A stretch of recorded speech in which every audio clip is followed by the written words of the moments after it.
Hey teams, Lauren here with Bizrok. In this week's video, I want to talk to you about both proactively and proper treatment planning. So really this is about setting the stage. Now, docs, this is for you, but hygienists and dental assistants, this is a lot on you too. So if you have your Bizrok journal, I would absolutely hit pause on this video throughout and take notes. Guys, really to set the stage, we want to talk through the hygienist and the dental assistant's job. So imagine you get your patient in the chair, you already go through medical history. If you're an overachieving office, you're taking blood pressure and you're educating your patient as to why that's important. You're going through the 3 questions. This is after that. This is once you jump in and actually start working in the mouth and you're perio charting correctly.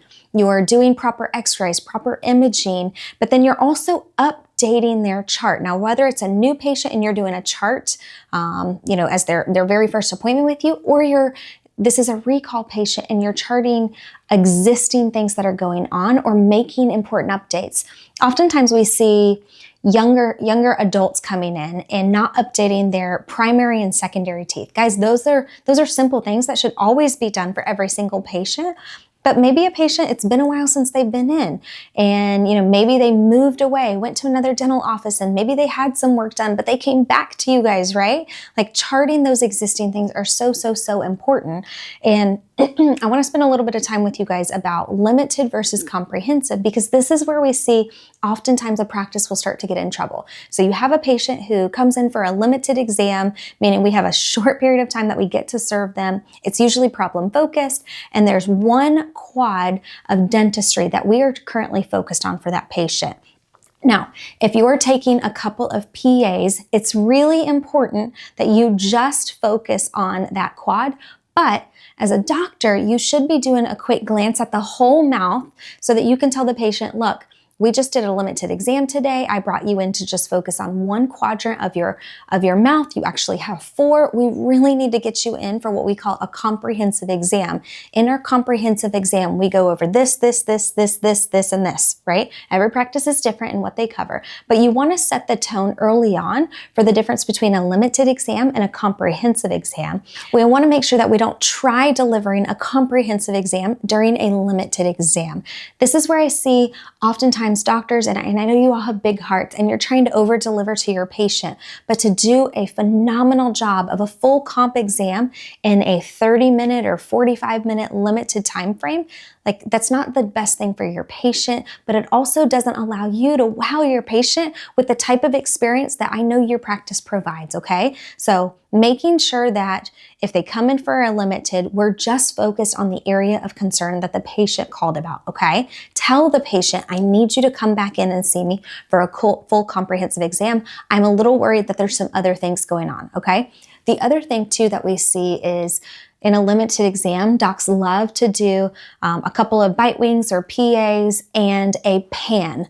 Guys, as soon as you do a full pan x-ray, you are now responsible for charting all existing for the entire mouth, educating the patient on the entire mouth if there's a lot of things going on. And guys, you don't have time to do that in a 30-minute appointment, fair? And so making sure that early on in your process, you set the stage for the type of x-rays and the type of intraorals that are best to meet the type of exam that's being delivered, limited versus comprehensive. Plus, it truly allows you to differentiate the value between the two instead of them being gray lined, because oftentimes we'll see doctors will share, they'll say, gosh, I can't get patients to come back for a comprehensive. Well, we might not be delivering the value that we should in the limited and then educating the patient on the value they'll receive when they come back for that full comprehensive, okay? So making sure that we're doing that, updating existing, so making sure that their chart is updated. And then for recalls, guys, this is on the hygienist and the assistant. Looking at old treatment plans. I always laugh whenever I'm in offices and there's always one where you happen to come across a patient and it's like, holy moly, this treatment plan is over 15 years old. The patient's had so many other things happen. Why do we still have that treatment plan?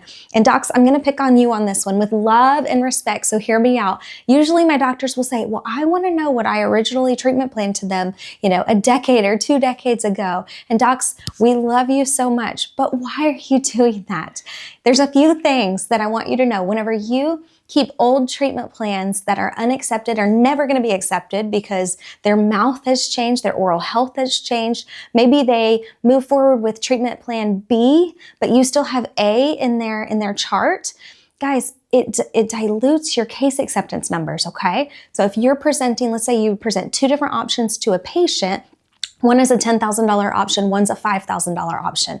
What it will show in your practice management software is presented $15,000 worth of treatment, patient accepted $10,000.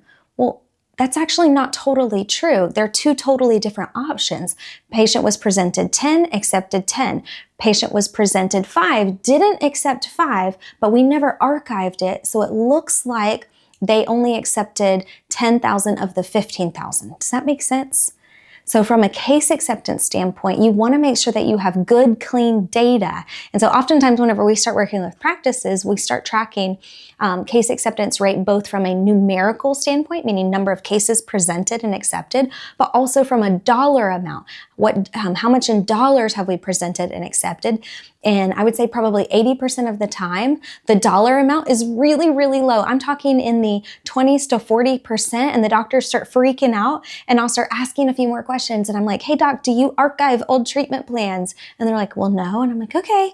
Do you phase out treatment properly? And they're like, no, yeah, I definitely do that. I'm like, okay, so if somebody's full treatment plan is, let's call it $20,000. Part 1 is $5,000. Part 2 is $10,000. And part 3 is $5,000.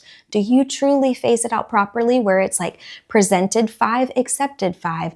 Part 2, presented 10, accepted 10. And then usually that's when I get the, oh yeah, no, we don't do that. We say presented 20, only accepted 5. Does that make sense? So guys, you've got to make sure that you're phasing treatment plans properly and presenting and accepting the right dollar amount. That doesn't mean we don't educate our patient about the full scope of treatment. It just means that our hygiene team, our assistants, or our front office team, we need to properly phase it out so that our numbers are good, clean, accurate data. Because guys, I want to see that you're kicking butt when it comes to presenting treatment and your patients are moving forward with those larger cases. Or I want to see that they're not, because presenting high treatment plans versus bread and butter dentistry, those are two totally different issues. And so it allows for us to train on different things, okay? So you want to make sure that we're charting properly, we're phasing out treatment properly, we're archiving old treatment plans, because I know some of you like to reference back to it. But also the other thing too that I would say here is making sure that when a new patient comes in and they've had a bunch of work done, I know not everyone knows dentistry like us, but ask them. It's okay to say, do you know roughly how long you've had this crown? Or do you know roughly how long ago that root canal was? Guys, it doesn't have to be perfect, but it's also nice to just have an estimate from the patient to figure out, okay, roughly how long ago was this work done? Plus, as a doctor, then you can start judging the type of work that they had, right? There's a difference in work that's breaking down that's 20 years old versus just a couple years old. Fair? So guys, if you need any help, reach out to us, but please make sure that you're educating your patients on those important things. You know, limited, comprehensive, those are the biggest areas where we see a need for improvement in a practice, and really just patient education and valuing the type of work that you guys provide in your office. So as always, reach out if you need any help. Otherwise, we can't wait to see you and serve you soon.